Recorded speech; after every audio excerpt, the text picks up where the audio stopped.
A biblical perspective on life, culture and current events. This is 2020 on Vision. This is Andrew McLennan. We are joined again today by a very special guest, Mark Stevens, who has appeared on our program before.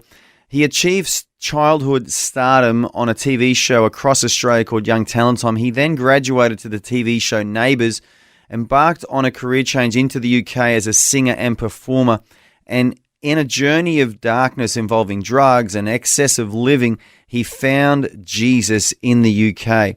Well, Mark joins us again today to give us the remainder of his life story about what God has done in his life since his salvation in the 1990s. Mark Stevens, welcome. Great to be here, Andrew. Thank you for having me, and good to be a part of Vision Christian Radio again. Hello to all the listeners. Mark, the interview last time with you was so good. I needed to get you back again because I just enjoyed hearing your story about how you met Jesus and you were struggling with drugs and just all sorts of craziness. And, you know, that's all good and well, Mark, but I love the story after that as well when people tell their story. So what sort of a journey did God take you on after you met Jesus for the first time? Yeah, well, I mean, leading up to that point, as I said last time, I was in a really dark place, caught in addiction, and I'd had a lot of, highs and lows, more lows than highs. So, by the age of 26, I was, caught in a cycle of drug addiction, taking heroin and alcoholism, and it was a really dark time in my life. But yeah, after my salvation, I instantly got involved in church. My ex-girlfriend, I got saved at her house. My ex-girlfriend was a part of Hillsong London. So she introduced me to the pastors and leaders of Hillsong London. And I quickly became involved in church life. On the flip side of that, I got myself a normal job. I hadn't really ever had a normal job. So I started to become a waiter in an Italian restaurant. In London? Yeah, I mean, God really humbled my heart. Can I ask, though, when you were waiting in that London restaurant, did people recognise you? Did you ever get, patrons of the restaurant saying, "Are you Mark Stevens?" Did that happen? That happened. Quite often. So, but you know what? I mean, God really humbled my heart, and I would have done anything for Him. And I knew that I was called to ministry pretty quickly, so I really wanted to rebuild my life. So getting a normal job just paid the bills, and I worked part-time so that I could give a lot of my time to the things of God and to church, to serving in church. So I stayed at London Hillsong for nearly a year, and then had the opportunity to travel to Sydney, Australia for the Hillsong conference. And of course, a lot of the folks back home in Australia knew about my history in television and quickly kind of gathered around me to help me in that season of my life. And I ended up staying in Sydney for nearly 4 years, a part of Hillsong in Sydney. So, and again, was just rebuilding my life. Yeah, so you obviously walked out of the old life into the new, and God carried you away to do that. But fast forward, Mark, you ended up back in the UK, and what happened in your life when you got back into the UK? Yeah, I mean, I met a beautiful Yorkshire lass in Sydney. Her dad was the pastor and leader of Abundant Life Church, now called Life Church in Bradford. He's a guy called Paul Scanlon. Some people might recognize his name. Great pastor, great leader. And so he brought his whole family to Sydney to be a part of the conference. And I met one of his daughters, fell in love, ended up moving back to the UK, to Bradford, up in Yorkshire, to marry her in, when did I come over? November of 2000 was when I moved over. So we're more than 20 years ago. And, we dated for a couple of years, got engaged and married. So what was that? So you married the vicar's daughter, huh? Married the vicar's daughter. Yeah. I mean, I moved over to the UK and I worked in a bank for a year. I mean, a musician in a bank is a scary thought. Yeah. And then Beth's dad asked me on staff during that time and said, "Look, come and work in the music realm, and so I became a creative director and really grew into that role over the course of 11 years I was on staff there. And we just did a lot of different stuff, that was similar to Hillsong in terms of Sunday church events, albums, recordings, touring. We had a worship academy. We were teaching, training, and all that kind of stuff. So I did that. That was my kind of training camp, my boot camp, really, for ministry. Yeah, but even before that, it sounds like you went from obviously, I think you were discovered at 13, you said, and put onto a national TV show, which was huge. It's hard for people to remember these days, I think. But the TV shows in the 80s and the early 90s, they were massive. They were nationwide. There was no internet, no YouTube, and they had large audiences. And you were exposed at the age of 13, and then to be on Neighbours, which at its peak had 21 million viewers in the UK every week. Yeah. And I guess for you, you really had to walk down a path of humility, like you said, working as a waiter, working in a bank. I guess God just really stripped away all of that ego and all that pride in your life.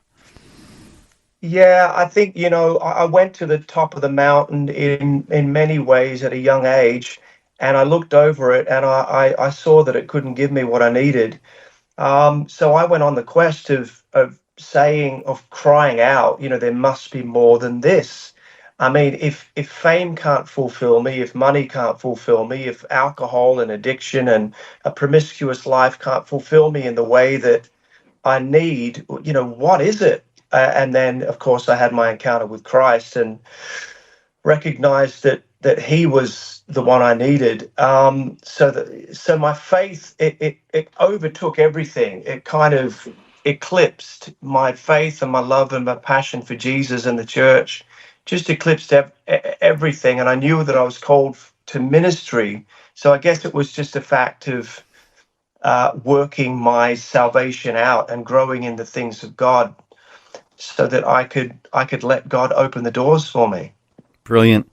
And you've done that time, like you said, working for your father-in-law in that large church in Bradford there in the north of England. And I want to fast forward to today, Mark. What is burning in your heart today, you and your wife? Like, where is God taking you now? And what's God doing through your life now? Well, like you, Andrew, we planted a church. We recently laid that down, handed it over at the end of last year. God just stirred my heart to not just work into one work, but to, give all that I'd learned to multiple ministries and multiple churches. So for this year, I've been going out to inspire, teach, equip, help, the worship community predominantly, and the creative community. I'm also forming a worship academy, but I've also just birthed a new ministry called Sound of Change, which is a collective of a group of people whose lives have been transformed by Christ, we're in a new season, aren't we, globally? This is a new era. So we're trying to give voice to this new season, this new era that we are in. And we're starting a conversation about that through Sound of Change. And we're doing live events as well, events. So I'm doing multiple things at the moment. But my whole heartbeat is to work into the church and further the kingdom of God. Yeah, I love that name, Sounds of Change. That sounds so cool. It's a new thing, and it won't just be, a solo mission.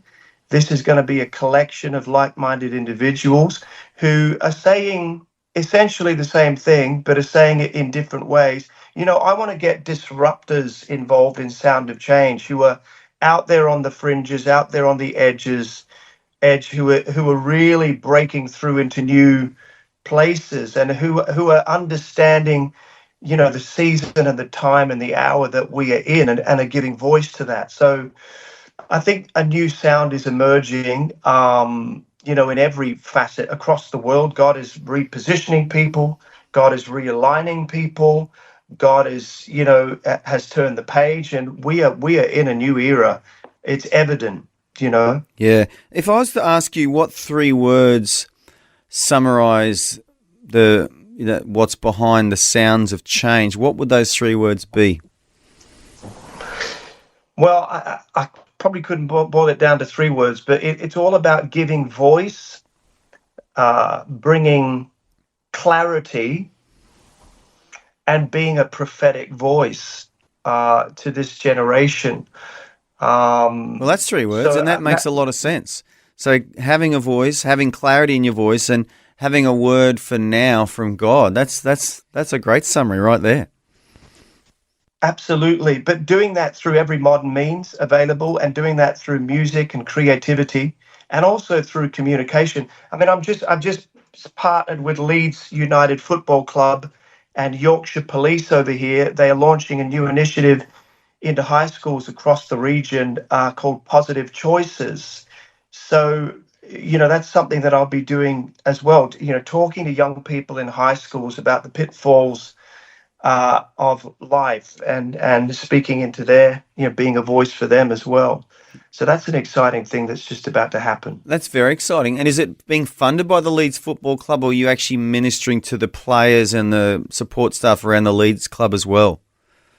No, it's being funded by them. It was the Yorkshire Police came up with the initiative and got the funding through Leeds United. They said, look, we want to partner with this. So there's a group of guest speakers that go into high schools, over 100 high schools here in this region. So, man, I'm really looking forward to it, to speak to all of these young people and tell them about what I'm doing, and hopefully get them on board. We'll see. Well, what a great harvest, hey? That many schools, that many kids. What's the average size school, would you say, like population? How many kids would be in each one of those schools, would you say? Well, my kids are in a high school just down the road, and I'm just going to do the school run imminently. 1,800 people are at their school, so it's a big school. And you times that by 100. Yeah, so that's, say, 2,000 and there's 100 schools. That's 200,000 teenagers that potentially you'll be speaking to. Absolutely, man. So I've got my work cut out for me, Andrew. Do you want to come and help? I do, Geezer. I do. Maybe I can do a little bit of rapping, What do you think? Yo. Yo. Give it up. Yeah, come on. Or maybe I could just do the volume for you on your speaker. What do you think, Well, adjust the volume a little bit. You can do more than that. I love Hey, Mark, I love it. It's so encouraging, like I said. I mean, I'm all for hearing testimonies, but, you and I have been around the Christian world long enough that sometimes you hear these incredible salvation stories and then the people fizzle after a couple of years, and it's sad. But your story is strong, it's solid, it's consistent. It's coming up to 30 years now since you first met Jesus, and you're more in love with him now than you ever were. You're serving him. You've got a heart to serve him and his people. So encouraging to hear your story, Mark. I want to thank you so much for joining us today. I also want to alert people to your website. So if they want to connect with you more, or maybe there's someone listening, even in Australia, we're across Australia, there may be a church or a ministry in Australia that would like Mark Stevens to come and help them, as well as a consultant, as a speaker, as a leader. He just blesses churches with all of his years of experience. And his website is markstevenshome.com. That's Mark Stevens with a V-E-N-S home.com. He's also got Facebook and Instagram pages. And through those channels, people can connect to you, can't they, Mark, and potentially allow you to come and visit and be a blessing to their lives and their ministries. Yeah, absolutely. Yep, you've got the right address there. All the details are there. You can find me, connect with me, and it would be a privilege and an honor to help, serve, and encourage you on your journey. That's what I'm called to do. So anyway, man, it's been a blessing to catch up with you, Andrew. Likewise, Mark, and this is not the last, mate. This is just another one of our conversations. Looking forward to the next one, and you have a great day there in the UK. Thanks, mate. Thank you. Be strong. Thanks for taking time to listen to this audio on demand from Vision Christian Media. To find out more about us, go to vision.org.au.